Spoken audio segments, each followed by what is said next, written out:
नमस्कार। भाग्योदय विचार प्रवाह श्रृंखला की 91वीं 9-1 कड़ी है आज 20 फरवरी का दिन, रविवार का। आपका अभिनंदन, सभी स्वजनों को हमारा सादर प्रणाम। बड़ा ही महत्वपूर्ण आज का विषय ले रहा हूं। विषय यह है कि भारत के सर्वोच्च न्यायालय में एक पीआईएल हुई है श्री अश्विनी उपाध्याय एडवोकेट के द्वारा, और वह स्वीकार हो गई है। उसके बारे में जानकारी मिली तो प्रसन्नता हुई, और कहीं निराश होता मन आशावाद की तरफ बढ़ा। आशा, उम्मीद, उत्साह, उल्लास से भर उठा। पीआईएल यह हुई है कि कुछ ऐसे कानून बने कि जो राजनीतिक दल हैं और राजनेता हैं उनके द्वारा उनके कुछ रूल्स बने, रिस्पॉन्सिबिलिटीज उनके लिए तय हों। सबके लिए हैं, उनके लिए नहीं बनी। तो बड़ा महत्वपूर्ण मुद्दा है, आज उसकी चर्चा करूंगा। सुप्रीम कोर्ट ने नोटिस भेजे हैं चुनाव आयोग को और कानून मंत्रालय, भारत सरकार आदि को। जवाब तलब किया है। पीआईएल क्या है? कहा यह गया कि 70 लाख करोड़ रुपए का कर्ज है हमारे देश के विभिन्न राज्यों पर। अकेले यूपी पर 6,53,000 करोड़ रुपए का कर्ज है, ऋण है। दिल्ली पर 20,000 करोड़ का है। पंजाब पर 2.83 लाख करोड़ का कर्ज है। आंध्र प्रदेश पर 4 लाख करोड़ का कर्ज है। बंगाल पर 5,62,000 करोड़ का कर्ज है।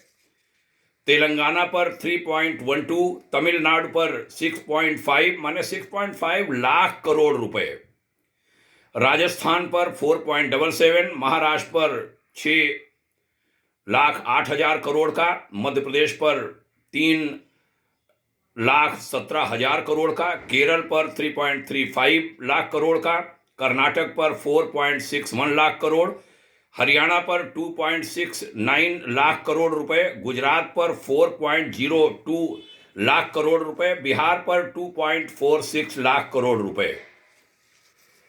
ये सब विभिन्न कर्ज हैं। और इन दिनों 5 राज्यों में चुनाव हो रहे हैं। हम लोग अभी लखनऊ में भी 23 तारीख को वोट डालेंगे। सभी पांचों प्रांतों में हम देख रहे हैं कि राजनीतिक दल मुफ्त में सारी चीजें देने की बात कर रहे हैं, इतने सारे कर्ज होने के बावजूद। पंजाब में भी चुनाव हो रहा है। पंजाब के आंकड़े बताते हैं 1 लाख रुपए का कर्ज हर पंजाबी पर है, और वादे सभी कर रहे हैं, फ्री देंगे, फ्री देंगे, फ्री देंगे। मैं कोई पार्टी का नाम नहीं ले रहा हूं, सभी कह रहे हैं। न केवल पंजाब बल्कि यूपी की पार्टियां भी कर रही हैं, उत्तराखंड की, गोवा की, सभी कर रहे हैं वादे। देंगे कहां से, यह उन्हें भी नहीं मालूम। ये कठिनाइयां आ कहां से रही हैं? भीतर जाने पर पाया जाता है कि हमारे संविधान में कड़े कानून राजनीतिक दलों और राजनेताओं के लिए नहीं बनाए गए। एक चपरासी के लिए नियम हैं, दायित्व भी हैं। वो कितना पढ़ा होगा, साइकिल चलाना जानता होगा, स्वस्थ होगा। क्लर्क के, बाबू के, सिपाही के, दरोगा के, सबके लिए नियम हैं, रूल्स भी हैं और रिस्पॉन्सिबिलिटीज भी। राजनेताओं के लिए कोई रूल नहीं, न कोई शिक्षा का, न कोई आयु का, न कोई पुलिस वेरिफिकेशन का कि वह अगर कोई अपराध में उनका नाम दर्ज है उनको नहीं लड़ सकते। जेल के भीतर बैठे बैठे लड़ सकते हैं, लड़ लेते हैं, जीत जाते हैं और माननीय बन जाते हैं। तो ये सब कर्ज आया कहां से, कर्ज हुआ क्यों, कर्ज के कारण क्या हैं? अगर जाएं तो भ्रष्टाचार कारण है, मुफ्तखोरी है, ये जो वादे बार बार सभी करते हैं, और जनसंख्या का विस्फोट है। ये 3 मुख्य रूप से कारण हैं इन सारे कर्जों के और हमारी कंगाली के। राज्यों पर कर्ज है, कैसे मुफ्त बांटेंगे, यह पूछने का अधिकार किसे है? ये आम मतदाता को, देश के नागरिक को सोचना चाहिए, सरकारों को भी। कानून बना, 26 जनवरी 1950 को हमारा गणतंत्र लागू हुआ। एक चुनाव आयोग होगा भारत का, भारत निर्वाचन आयोग उसका नाम होगा, इलेक्शन कमीशन ऑफ इंडिया।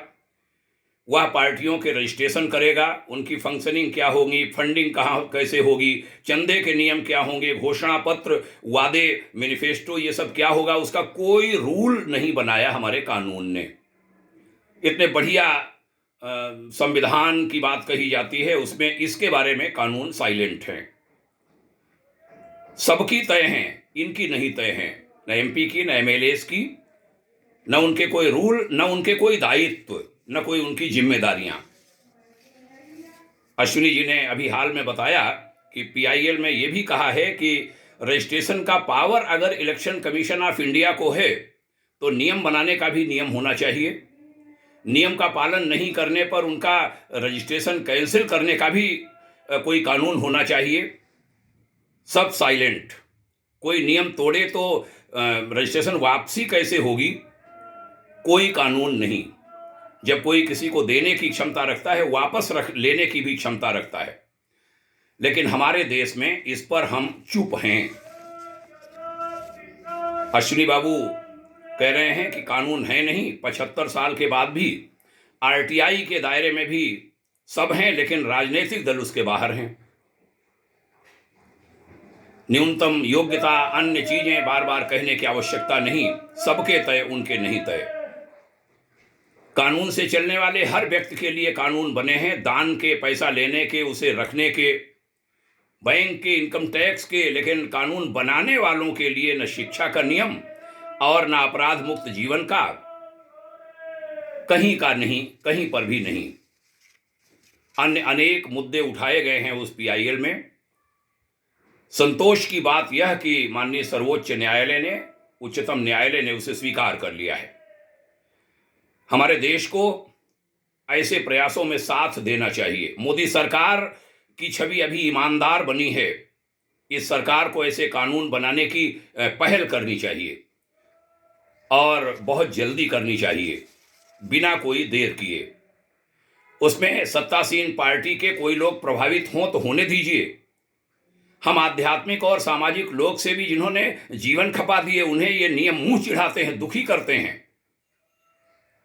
परम तपस्वी समाज सुधारक आचार्य पंडित श्रीराम शर्मा जैसे मनस्वियों के अभियान फेल होते हुए प्रतीत होते हैं। ऐसे कानूनों के अभाव में हम निरुत्तर हो जाते हैं जब सीमा पर शहीद हमारे अर्धसैनिक बलों के जवान, उनकी पत्नी, उनका परिवार, हम सामाजिक कार्यकर्ताओं से पूछते हैं कि जान देने वाले सैनिक के परिवार को आप पेंशन नहीं दिला सकते। आंतरिक सुरक्षा में जान देने वाले हमारे पुलिस जनों के परिवार पूछते हैं कि हमारी शहादत की कोई कीमत नहीं, इतनी भी नहीं कि हम पेंशन पा सकें। और उधर एक राजनेता को कई कई पेंशन एक साथ, वह प्रोफेसर आदि से कहीं आया है तो प्रोफेसर का भी वेतन, वहां का भी पेंशन, यहां का भी पेंशन, एमएलए का भी, एमपी का भी, मंत्री का भी। देश क्या है? कोई पहल क्यों नहीं कर रहा? कौन पहल करेगा? और हमारे घटिया कानूनों के कारण जातिवाद, भ्रष्टाचार, भाषावाद, माओवाद, नक्सलवाद, अपराध, क्षेत्रवाद, अलगाववाद, ये सब बढ़ रहे हैं घटिया कानूनों के कारण और कड़े कानूनों के अभाव के कारण। तो चुनाव सुधारों पर बिना देर किए काम हमको करना चाहिए। उसमें सत्तासीन पार्टियों के कोई चेहरे हों, उनको होने दीजिए। आप सुधार नहीं करेंगे तो कौन, विदेशी करेंगे क्या? क्या जेल में रहकर चुनाव जीतने वाले लोग सुधार करेंगे? अभी हाल की एक खबर है, वो भी शायद पार्ट बनी है हमारे पीआईएल की, कि अफ्रीका में महात्मा गांधी की पड़पोती ने 3 करोड़ का घोटाला किया, वो वसूला गया, 7 साल की उसे सजा हुई।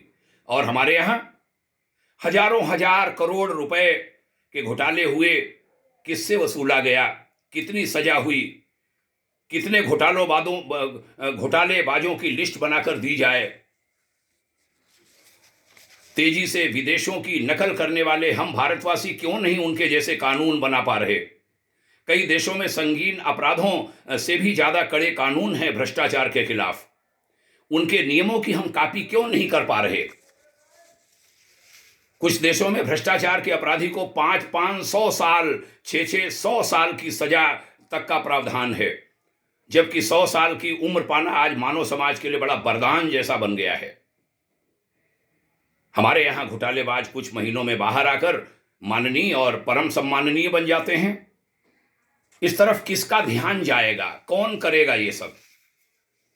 आह्वान करता हूं समाज सुधारकों से, संतों से, मार्गदर्शकों से, उपदेशकों से, छात्रों से, शिक्षकों से, देवियों से, पुरुषों से, हमारे मीडिया जगत के लोगों से, हमारे जजों से, न्यायाधीशों से, अपने अपने तरह से सब आवाज बुलंद कीजिए। ये सारे सुधार अब बिना देर किए होने ही चाहिए। जो सक्षम लोग हैं, जो शासन सत्ता में बैठे हैं, उनसे हाथ जोड़कर प्रार्थना, सिर नवाकर प्रार्थना, आपके पैर छू करके प्रार्थना। भाई, ये अपना पराया मेरा तेरा के हानि लाभ की मत सोचिए। इस संकीर्ण सोच से आप ऊपर उठिए।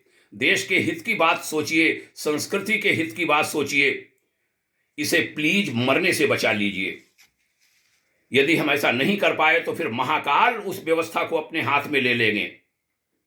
आज वो समर्थों को श्रेय अधिकारी बनाकर धन्य कर देना चाहते हैं। जब 5 राज्यों में विधानसभाओं के चुनाव हो रहे हैं, ऐसे समय में एक आध्यात्मिक और सामाजिक लोकसेवी के एक कार्यकर्ता के रूप में ये दिल का दर्द बाहर आया है। आज के जो रविवासरीय चर्चा है उसमें हमारा निवेदन, जो लोग सुन रहे हैं, जो लोग सुन सकते हैं, जिनके कानों में रुई नहीं लगी है, जो अपने आप को बहरा नहीं कह रहे, वे सभी कृपा कर श्री अश्विनी उपाध्याय और उनके जैसे लोग, मैं देखता हूं श्रीमान Pushpendra Kulshreshtha, general GD Bakshi, CPN Singh साहब, ये सब बहुत अच्छे काम करने लगे हैं। एक बड़ी टीम उभरती चली आ रही है जो अपने जीवन को खतरे में डालकर आगे बढ़ रही है, बड़ी सारी दुश्मनी भी मोल ले रही है। वो जानते हैं कि गीता कहती है कि कोई मारने वाला नहीं, हमारा समय तय है, और बहुत सारे खतरों में भी अपने आप को डालकर आगे बढ़ रहे हैं। भाग्योदय फाउंडेशन ऐसे समस्त महावीरों को नमन करता है। ये जो चुप्पी का टेप लगाए हुए अनेक लोग हैं जो बोल नहीं रहे बुराइयों को सामने देखने के बावजूद, उनसे प्रार्थना होगी वह बोलें, आम जन बोले, देश आगे आए और सारे सुधार हों।